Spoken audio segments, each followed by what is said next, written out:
بسم اللہ الرحمن الرحیم۔ آج انشاءاللہ ہم جو ہے وہ مشق دیکھیں گے مرکبات کے بارے میں۔ جو ہم نے لیسن پڑھا، ہمارا یہ پچھلا لیسن تھا مرکبات کے بارے میں۔ مرکبات کی دو قسمیں ہیں، میجر دو اقسام ہیں، مرکب مفید اور غیر مفید۔ اور آگے مرکب مفید کی پھر آگے دو اقسام ہیں، جملہ اسمیہ اور جملہ فعلیہ۔ اور مرکب غیر مفید کی چار اقسام ہیں، جیسا کہ ہم نے پڑھا مرکب توصیفی، مرکب اشاری، مرکب اضافی اور مرکب جاری۔ تو مشق دیکھتے ہیں تاکہ ہمارا جو پچھلا لیسن ہے وہ اچھے طریقے سے ریوائز ہو جائے۔ تو چلیے شروع کرتے ہیں۔ مرکب کسے کہتے ہیں؟ ہم نے پڑھا کہ دو یا دو سے زیادہ الفاظ اگر ایک ہی سینٹینس میں آ جائیں تو اس کو مرکب کہتے ہیں۔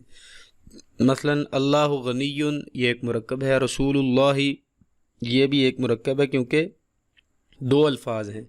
رضی اللہ، جعل الارض قرارا، تو یہ مرکبات کی مثالیں ہیں۔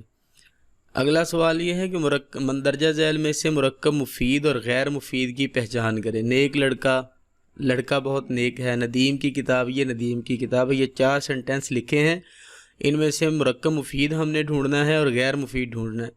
نیک لڑکا یہ غیر مفید ہے کیونکہ اس میں پوری بات سمجھ نہیں آ رہی کہ کون سا لڑکا ہے یا کیا چیز ہے۔ نیک لڑکا کیا آگے پیچھے اس کے کچھ بھی نہیں ہے۔ لڑکا بہت نیک ہے، یہ سینس بنا رہا ہے، یہ مرکب مفید ہے۔ ندیم کی کتاب، تو اس میں مکمل نہیں ہے بات کہ کون سی کتاب ندیم کی ہے یا کہ کس کے بارے میں بات ہو رہی ہے، لیکن جب ہم کہیں گے یہ ندیم کی کتاب ہے تو یہ مفید بن جائے گا۔ یعنی کہ اس کا مطلب یہ ہوا کہ ان میں جو پہلی مثال ہے نیک لڑکا، یہ غیر مفید ہے، اور لڑکا بہت نیک ہے، یہ مرکب مفید کی مثال ہے۔ اور ندیم کی کتاب یہ مرکب غیر مفید ہے، اور یہ ندیم کی کتاب ہے، یہ مرکب مفید کی مثالیں ہیں۔ تو امید ہے انشاءاللہ آپ کو بات سمجھ آ گئی ہوگی۔